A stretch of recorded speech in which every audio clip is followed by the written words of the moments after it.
had continued to hit targets in the south of the territory. Earlier today, as many as 20 missiles struck Gaza City. Israel said it was responding to an escalation in rocket attacks from Gaza. A short time ago, a senior Israeli military source warned that the campaign might include ground forces. Our Middle East correspondent Katya Adler reports. Chaos in Gaza. The worst attack by Israel in living memory, say people here. The wave of strikes was aimed at Hamas buildings, police stations and security compounds. But Gaza is one of the world's most crowded territories. Ordinary men and women, children too, were struck down by Israel's fire. Hospitals here were overwhelmed. With the mortuaries full, bodies were dumped in piles outside. An appeal for blood went out over Gaza's radio stations. Watching from across the Gaza border, Israel's government says the attacks are justified.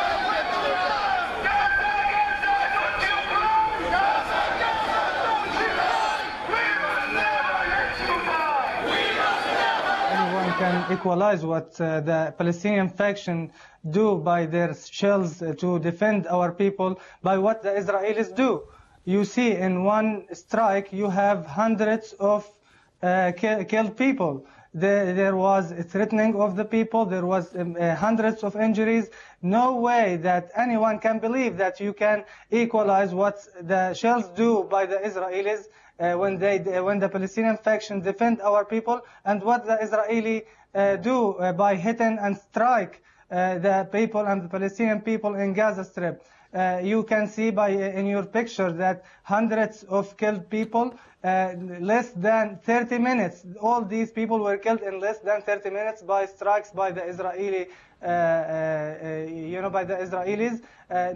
The world should say their word that this is unbelievable. In 1 hour, all these killed people, threatening people, they choose the rush hour in the day and made these strikes. They knew that there was people in all these buildings.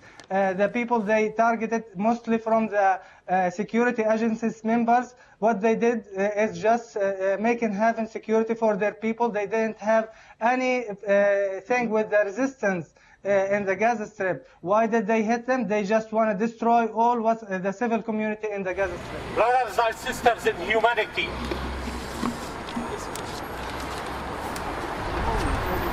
we stand here in honor of those who have fallen in Gaza. And 200 miles south of here, the great city of London was bombed. It is still the great city of London. And those who have bombed it were tried for war crimes in 1945. History will repeat itself. Gaza will stay alive. And those who bombed it will be tried for war crimes. 4,000 miles away is the great city of Hanoi, which was bombed out of existence. It's still the great city of Hanoi, and those who have bombed it are confined to the dustbin of history. 5,000 miles away, the great city of Baghdad is still being bombed, and those who bombed it are being again confined to the dustbin of history. They might kill all Gazans. They might bomb Gaza out of existence, but I have got news for them. They will not kill Gaza, because Gaza is a soul with the lips, is a thought in the mind, and the conviction and faith in the heart. That is what Gaza is, and that is what Gaza stands for. Yep.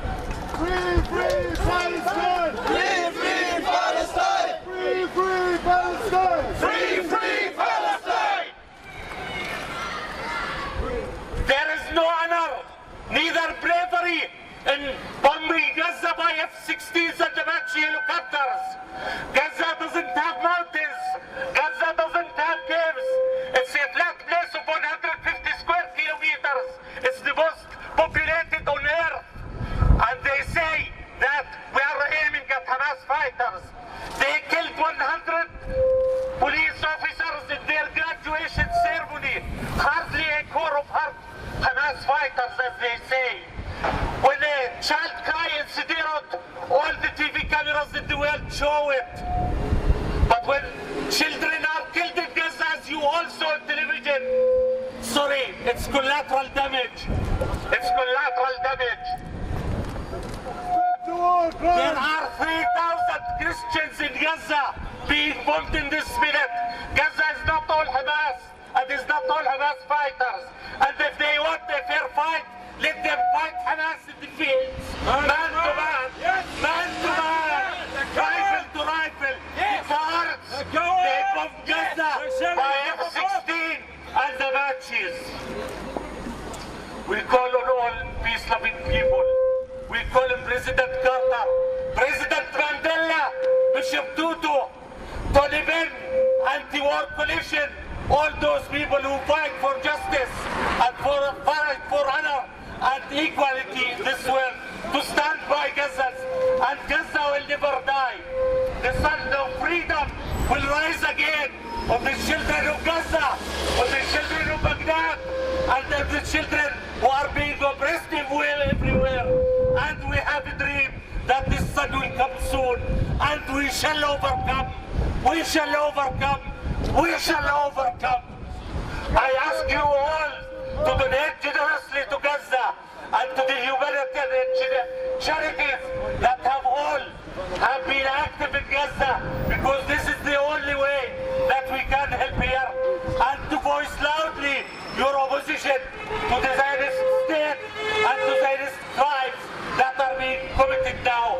And we shall all stand together for freedom, justice, and honor, and in the equation of Palestine. Thank you very much. This is what I consider to be a collective punishment against 1.5 million Palestinians. These rockets that has been launched did not inflict damage as Israel is claiming today.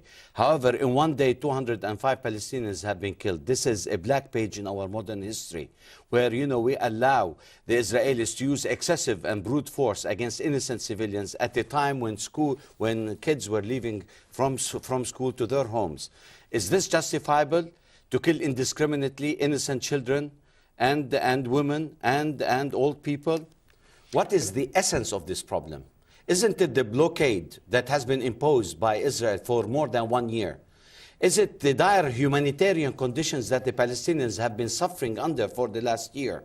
You know, is the essence of this convulsive violence? Who is exacerbating violence? The bottom line of all this is ending occupation. We haven't seen different practices by the Israeli forces in the West Bank either, where there are no Qassam rockets, you know, being launched from the West Bank against Israel. So if we look at the policies of Israel, it has been systematic policies in Gaza and in the West Bank. And now today, this is the big excuse that the launching of rockets is causing trauma to 250,000 Israelis. How many Israelis have been killed from all these Qassam rockets? And the trauma on the Palestinian side is being not even considered by the international community, let alone by Israel, that is committing today heinous crimes against the Palestinian civilians. That occupation has never ended, and the siege has never ended on Gaza, even when Israel with Sharon decided to pull out unilaterally. Israel still maintained that siege by sea, by air, and through land. And when Hamas was elected, immediately, you know, it was ostracized and banned, and war was declared on that kind of government. Now, I'm not trying to support Hamas here as much as I'm trying to support the Palestinian innocent people who are dying as a result of this collective punishment. If Israel has to settle scores with one faction within the Palestinian, why should the entire Palestinian people pay a heavy price and a heavy toll because, you know, Israel wants to dictate its policies on the ground?